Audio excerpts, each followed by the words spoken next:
Welcome to Geographics. I'm your host, Eric Malachite, cosmic horror author and production manager behind the scenes here. Today's script was written by James CJ. If they've provided their socials, go give them a follow as they'll be linked alongside my own. With that said, get ready for a harrowing video because this one is brutal.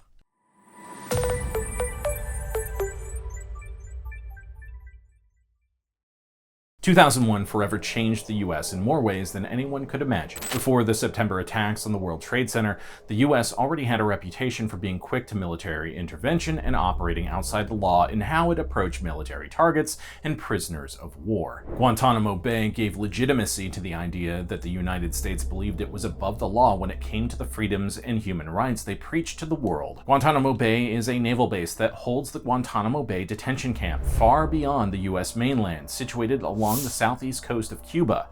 After nearly a century as nothing more than a naval base, the US turned Guantanamo into one of the world's most controversial prisons.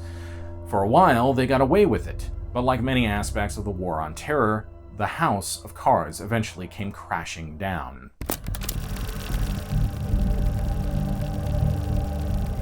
In 1898, the US helped secure Cuba's sovereignty from the Spanish after nearly 4 months of fighting. After that victory, the US had some conditions for withdrawing from Cuba outlined in the Platt Amendment. Some of the headlines from the amendment included the stipulations that Cuba could only transfer Cuban land to the US, they had limited rights in negotiating treaties, and they'd give the US rights to a naval base, which became Guantanamo Bay. In 1934, parts of the Platt Amendment were repealed, but the lease for Guantanamo Bay to the United States was firmly reaffirmed and is still in place.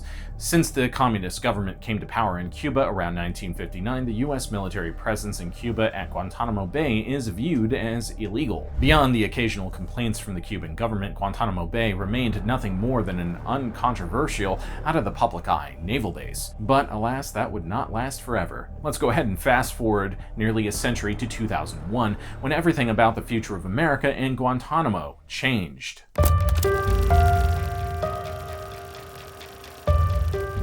After 9/11 on September 14th, President Bush was granted the authorization for use of military force, AUMF, against terrorists.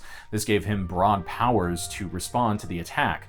On September 20th, an emergency State of the Nation address in front of a joint session of Congress took place. A large portion of President Bush's speech called on the Taliban to, and I quote, "deliver to United States authorities all the leaders of Al-Qaeda who hide in your land, close immediately and permanently every terrorist training camp in Afghanistan, and hand over every terrorist and every prisoner in their support structure to appropriate authorities." He made it clear that countries that didn't side with the US were siding with the terrorists and would meet the same fate.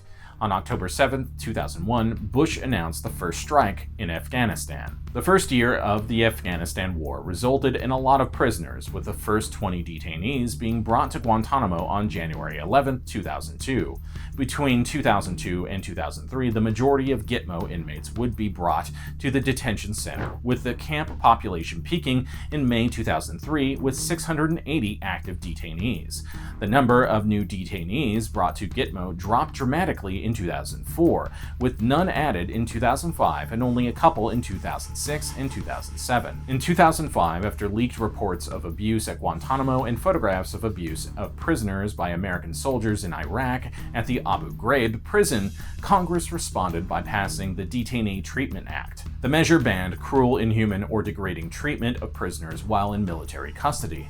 However, despite this, President Bush, after signing it into law, stated he'd defy the law if it was deemed necessary and inconsistent with his constitutionality as the president. But speaking of torture, it's important to understand what was going on at Guantanamo Bay and what that looked like before Gitmo was chosen to host what the United States was deemed credible threats to national security.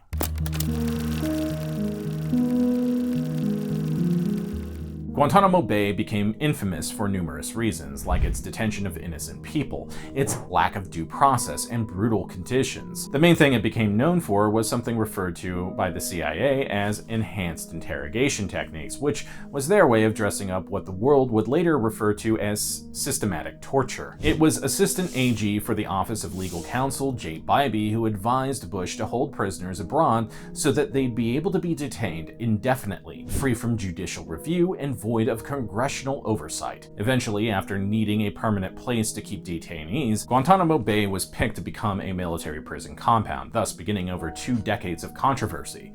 So before Gitmo, this was implemented at black sites worldwide in 54 participating first and third world nations. There, the US military detained suspected terrorists through a process known as extraordinary rendition, which involves the extrajudicial transfer of a person from one country to another, often without due process, and then they are detained, tortured, and interrogated. Eventually, this was deemed unsustainable in the long term, which resulted in the creation of the Guantanamo Bay detention camp. And for those of you who thought media were exaggerating some of this stuff, enhanced interrogation techniques included waterboarding, sexual humiliation, sexual assault, confinement in small coffin-like boxes, threats to their families, beatings, blindings, being subjected to deafening noises, sleep disruption and deprivation, limited access to basic needs, and some that are too horrific to even mention. These methods were used in the hopes that they would yield valuable intelligence to prevent further terrorist attacks, even though, torture is not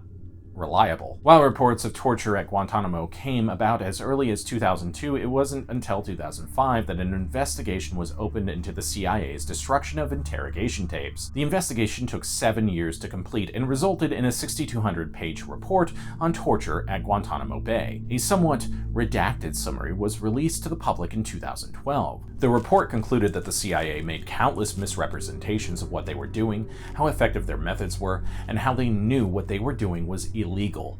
Despite all of this, the Obama administration failed to hold anyone accountable for these crimes, and increased oversight over the CIA was not implemented.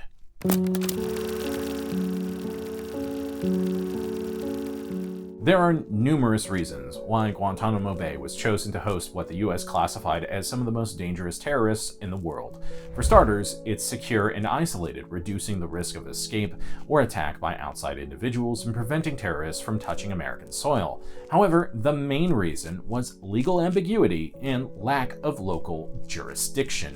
The fact that Guantanamo existed on foreign soil meant they were out of the reach of US courts. The Cuban government and its legal system couldn't touch them due to the Platt Agreement and the 1934 Treaty of Relations, which restricted the Cuban government from getting involved in Guantanamo. So it was almost like a legal black hole where nobody knew how to approach Gitmo in a legal capacity. When it came to the detainees, that's where most of the legal trouble originated. In 2001, a mere 3 days after 9/11, Congress passed the authorization for use of military force, which gave President Bush broad powers to go after, attack, and prosecute a war on terror. While his Secretary of State and legal advisor for the State Department advised the president to observe the Geneva Conventions while engaging in the global war on terror, things became clear over time that they were blatantly disregarding these principles. During the campaign's early months, a term was thrown around in a series of memos that would create a loophole to the Geneva Convention. By reclassifying prisoners as enemy combatants, they could claim ignorance of the Geneva Conventions and hold these enemy combatants indefinitely abroad without judicial review and congressional oversight. This didn't stop challenges and criticism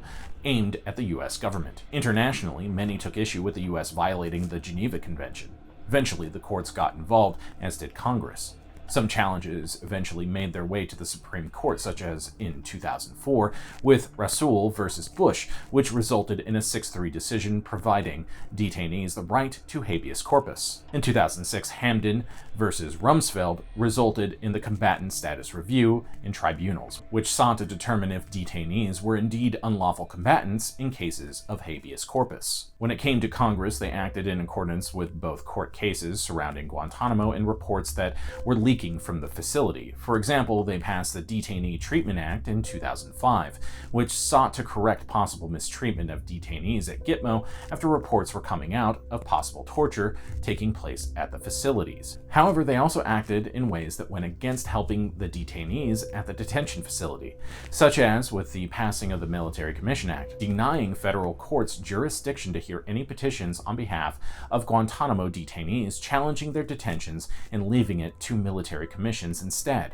In 2008, the challenge was reignited and the Supreme Court yet again sided with the detainees, stating that they had the right to petition courts for habeas review. This was a back and forth between the two branches of government. While the Supreme Court was going by both U.S. and international law standards, Congress was more interested in keeping the presumed terrorists locked away out of fear, despite the fact that many of them hadn't actually been charged with a crime.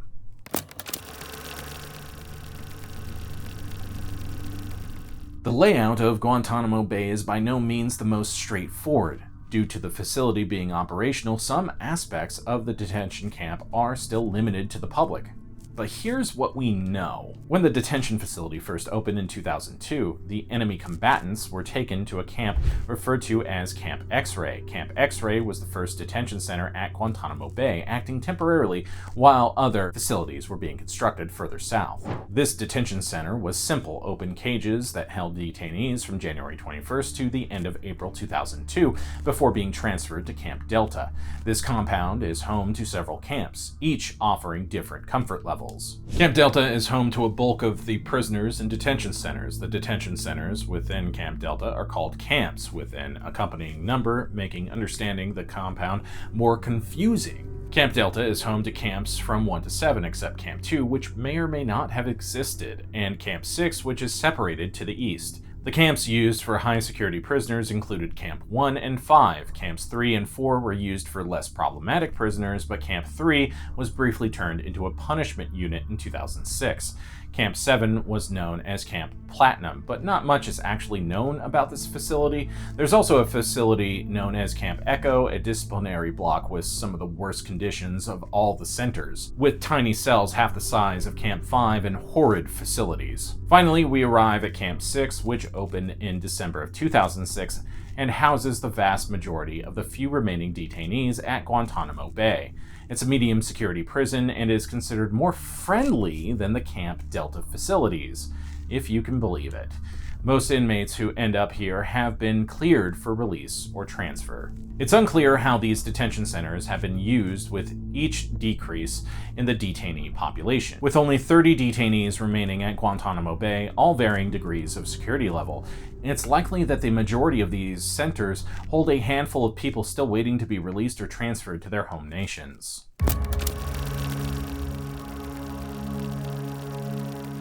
Also on site is a psychiatric ward, which has been at the center of numerous legal challenges to Guantanamo Bay and among the most controversial facilities at Gitmo due to inmate Adnan Farhan Abdul Latif from Yemen. Captured in late 2001, Latif claimed his innocence, stating he was in Afghanistan seeking medical treatment before being captured and labeled as an enemy combatant working for a terrorist organization in Kabul. His case made it to the Supreme Court. The justices determined in Rasool versus Bush that detainees had the right to habeas corpus, which is the ability for prisoners to challenge the lawfulness of their imprisonment. Latif was among the first detainees to file for habeas corpus in his case. His release was ordered in 2010, but overturned following a Justice Department appeal. In 2012, the court refused to hear Latif's case again. In protest to this decision, Latif began engaging in a series of hunger strikes, was placed on suicide watch on several occasions, and was placed in and monitored by Guantanamo Psychiatric Ward. On September 8, 2012, Adnan Farhan Abdul Latif died at Guantanamo Bay, and throughout his time, he was never charged with a crime.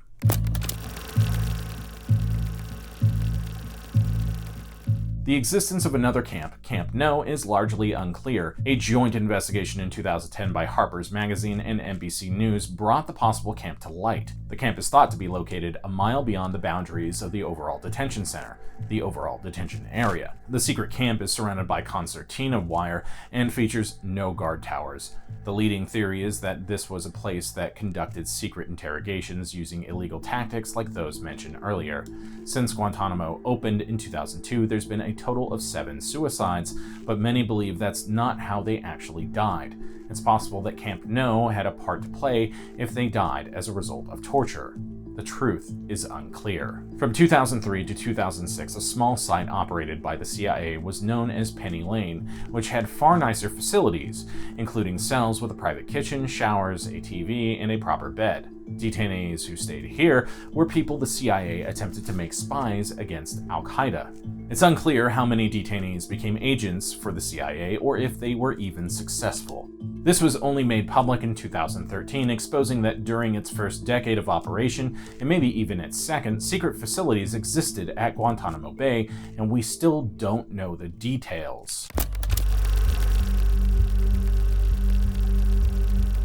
By the time George W. Bush's time in office was ending, the Guantanamo Bay decision was one he felt less comfortable with. In its nearly 7 years of existence, it had detained roughly 780 people. Its detainee populations originated from numerous Middle Eastern countries. The bulk of the prison population originated from Afghanistan with 219 detainees. However, Guantanamo prisoners came from a wide array of nations, including Saudi Arabia, Yemen, Pakistan, China, Sudan, and Syria. In a lawsuit filed by former Gitmo inmate, Lawrence Wilkerson was former Chief of Staff to Secretary of State Colin Powell with intimate knowledge of the Bush administration. Statements he made online to the media about Guantanamo Bay were used in the case, with one stating, "It did not matter if a detainee were innocent. Indeed, because he lived in Afghanistan and was captured on or near the battle area, he must know something of importance." He also alleged that Dick Cheney, Donald Rumsfeld, and the president knew that the majority of detainees were innocent, but releasing them was simply politically impossible. Bush tried to clean up some of his mistakes before leaving office. Considering he no longer needed political capital, he was free to make decisions he believed were impossible in the first 2 years of his second term. March 26, 2007 saw the first detainees since September 2004 being transferred out of the prison. Following the transfer, Bush said he wanted to see the prison closed, but likely knew it wouldn't be completed under his watch. Ultimately, over 500 prisoners were transferred out of Gitmo under George W. Bush, some even happening in the early days of his successor's presidency.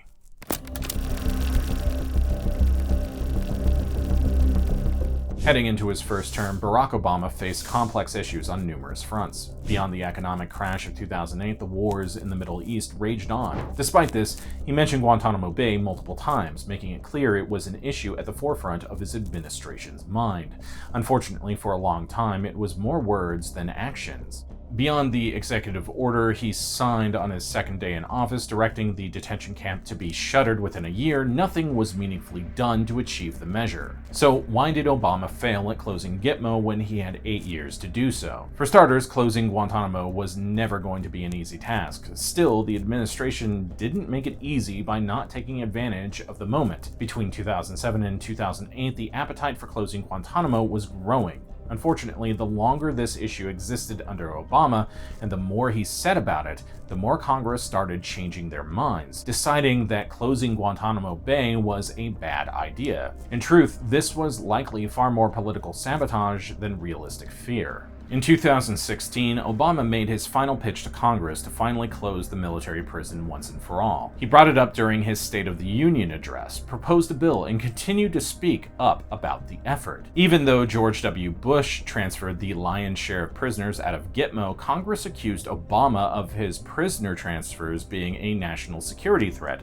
with the suspected terrorists just getting right back into terrorist activities. The U.S. intelligence community stated that 30% of all transfers transfers have been suspected of re-entering the terrorism fight, with that percentage dropping to less than 6% for all detainees transferred during Obama's presidency. Congress denied Obama's final push at the beginning of his final year in office to transport the remaining prisoners to maximum security prisons in the US, killing Obama's hope of truly ending a difficult chapter of American foreign policy and human rights abuses. When Obama first took office, there were 242 prisoners detained at Guantanamo. By the time he left office, that number was down to 41. 7 detainees died as a result of suicide, and 2 due to heart attacks. How accurate the reports of suicide are remains unknown. Despite his failure to close the prison entirely, Obama managed to get it a step closer.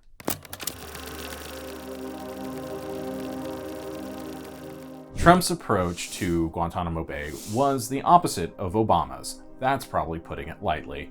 On January 30th, 2018, he signed an executive order stating that Gitmo would remain open and it would accept more prisoners should it be necessary, even though this hadn't been done since 2007. He also sort of expanded the scope of who could find themselves detained at Guantanamo Bay if it was deemed as an act of protecting the nation. This wasn't all that surprising, considering he'd stated during his campaign to become president that if elected, he'd keep it open and load it up with some bad dudes. Yikes.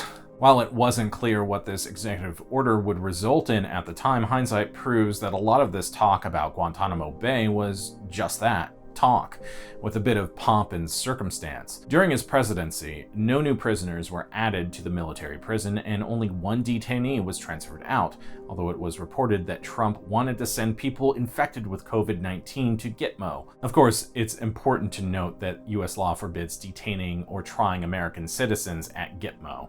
The 4 years of the Trump presidency left it as is and mostly ignored it after January 30th, 2018, leaving it an issue for the next president.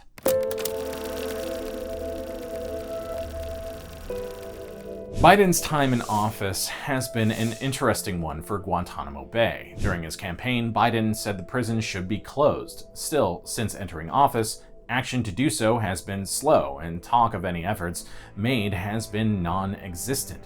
In some cases, you might say they make an effort not to talk about it, frustrating advocates in favor of closing Gitmo for good. However, this might be calculated due to how things went down with Obama's consistent campaign against Guantanamo, resulting in pushback from Congress, which ultimately handicapped his efforts. They may be attempting to ensure that doesn't happen again as they try to close Gitmo for good. In February 2021, during their first year, the Biden administration launched a formal review of the prison to close it by the end of his first term. That same year, the defense spending bill that authorized $770 billion in military spending had provisions written denying the ability to use funds to transfer prisoners in or out of Gitmo unless they met specific criteria. At the time of writing this, President Joe Biden has transferred a total of 10 detainees from Guantanamo Bay. Of the 30 remaining detainees, 16 are eligible for transfer, 3 qualify for periodic review board, 9 are involved in the military commissions process, and 2 have been convicted in military commissions.